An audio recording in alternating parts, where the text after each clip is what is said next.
Make the ground shake.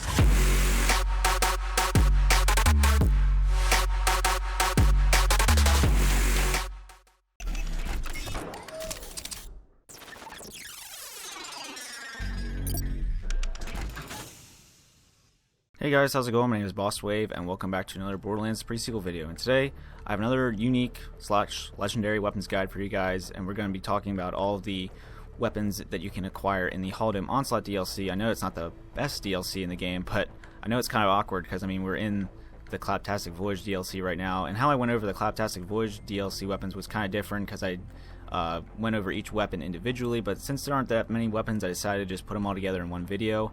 And to compensate for the lack of, organization, I guess, in this video, because I mean, there's gonna be times where you probably might get confused, or you might, want to see another gun again. There's gonna be timestamps down in the description, so if you guys want to check that out, that'll take you right to the point in the video where I start talking about this gun, or the gun you're looking for, or whatever.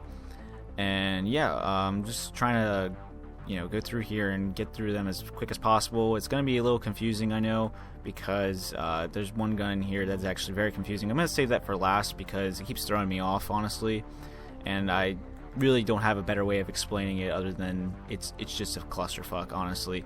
But anyway, I'm going to get started here. So the first weapon I'm holding is called the T4SR, which is also called the Taser. So basically what this gun does is that fires lasers, has a high fire rate, extremely high accuracy because it is a Hyperion pistol, and a very high elemental effect chance. Comes in all elements, but not explosive or non-elemental versions, obviously. And then possible reward for completing any of the Digistruct rounds. And the red flavor text is actually a reference to the "Don't Tase Me" meme, or yeah, "Don't Tase Me, Bro" meme. So that's what the red flavor text stands for. Has an 8% critical hit damage increase, and like I said, comes in all elements. So you can also get this in cryo, corrosive, and incendiary. Right now I have a shock version, so that's probably the one I recommend the most. But honestly, this gun is actually really accurate. As you can see, I can just crit this guy without even trying to aim down sights or anything like that. So honestly, I really like this gun. I've used it in combat before, and I'm pretty sure it also drops from enemies in the Holodome as well, so like badasses, stuff like that.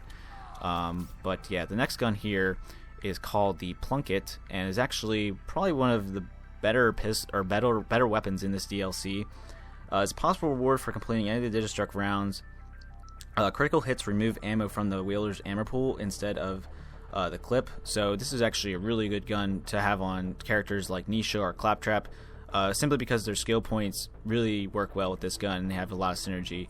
So the reason why they work really well with Nisha is because she has a skill called Crack Shot, which grants bonus damage for the first shot fired. So if I keep hitting crits on this with a full mag, then I'm going to keep getting that bonus. So that's a really good bonus to have, and kind of the same thing with Claptrap, but it's kind of the opposite way.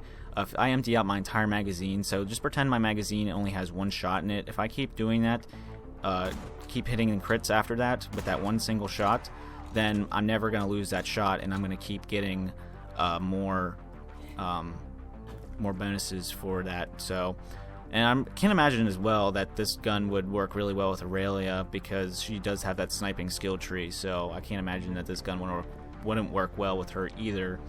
But yeah, that's the Plunkett, guys. Definitely one of the better weapons in this game, or in this DLC. And the next we're going to go over is called the Party Line. Now, if you're familiar with this gun, it's probably because, well, it's a lot like the Contraband Skyrocket grenade mod. And the reason why I'm saying that is because you shoot this, and it shoots fireworks, as you can see there.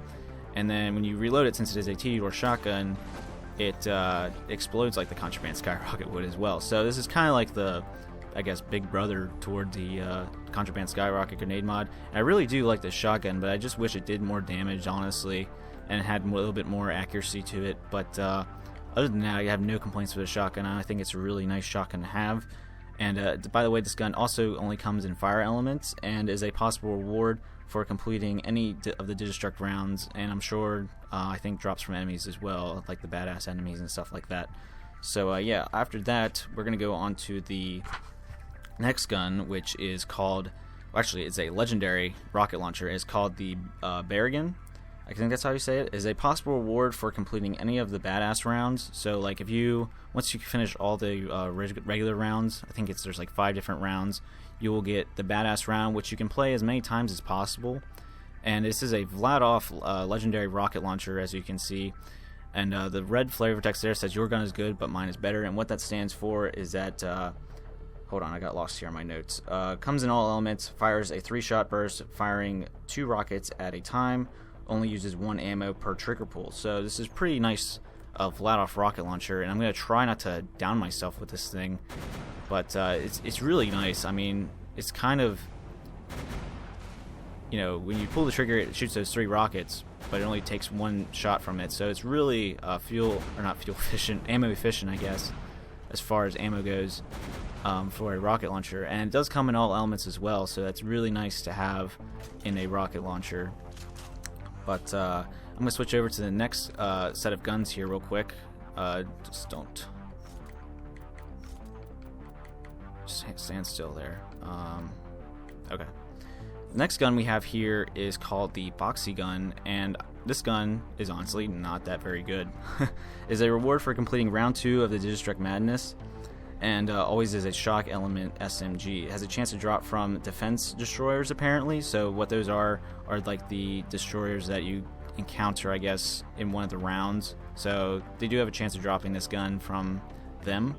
Projectiles fired at ricochet twice, so like if I shoot, they're gonna bounce twice. Like, okay, I don't know how I got to that guy, but anyway. Has an increased chance to explode in the user's hand depending on how much ammunition remains in the magazine.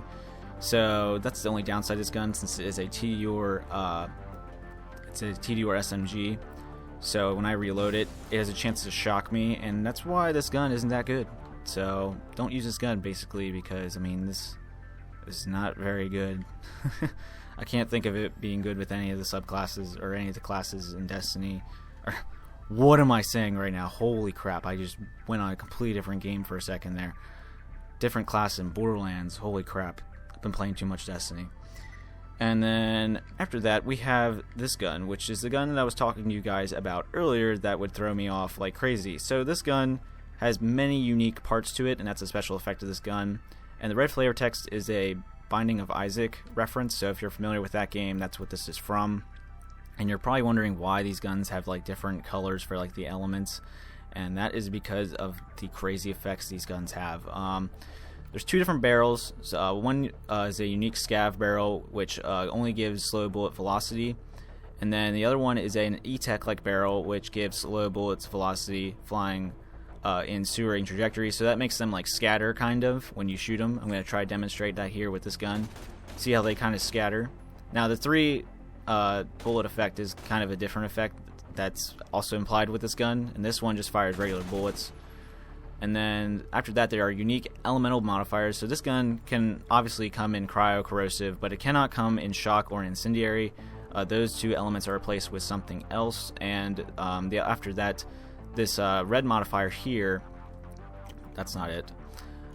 This red modifier here is a modifier that gives lower damage and a faster reload speed, and also killing an enemy temporarily increases damage. Increases damage. The bullets are colored red and does not actually change the weapon's element. So this probably isn't the best effect for the gun. I don't know why when I aim down sights with that, it makes my graphics card, I guess, flip out. I don't know. I'm just not going to do that from now on. And then the second effect is a modifier which gives bullets that pierce enemies. So it's probably a really good effect to have on top of this, because I mean, you know, piercing enemies is probably the better effect out of all of them, to be honest with you, unless you want an elemental modifier. But like I said, it doesn't come in shock or incendiary. And then after that, there are 2 other unique secondary accessories, which is an accessory that gives the first prefix lower damage and a higher fire rate. So like this would affect the first unique part, which is kind of hard for me to explain.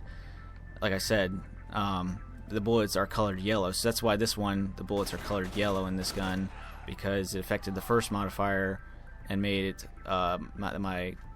gives it a higher fire rate but lower damage. So I don't recommend that effect. And the second effect would be an accessory that gives lower damage and fire rate and makes the weapon shoot 3 projectiles at once. So That's why this one shoots 3 projectiles whenever I shoot it. But yeah, that's pretty much the best way I can explain this gun. It probably would have been better if I went over this gun in a different video, but it's really hard to explain, honestly. The wiki link is down in the description if you guys want to check that out. If you guys, you know, are having problems, like you're getting lost with this gun, basically. But this gun you get as a reward from completing round 3. It's one of the 2 rewards from completing round 3, I'm pretty sure. And yeah, that's pretty much it with this gun. After that, we're going to move on to the very last item in this, which is the Chronicler of Elpis class mod. It is a legendary class mod that increases freeze chance, cryo damage, and shield capacity. This is probably a really good class mod to use with Aurelia. I've used it on Claptrap sometimes.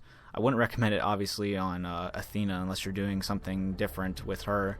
But definitely a pretty decent class mod to have. And I think this class mod you get from completing round 3 of the Digistruct round. So yeah, that's pretty much it for this video, guys. I hope you guys enjoyed this video, and you know, if you did, be sure to leave a like, because I mean it helps me out, and you know, keeps me doing what I'm doing and stuff like that. So yeah, if you enjoyed the video, please leave a like, and if you would like to see more Borderlands the pre-sequel content, be sure to subscribe to my channel for more, and I will talk to you guys in the next video. Hope you guys all have a wonderful day, and I will talk to you guys later.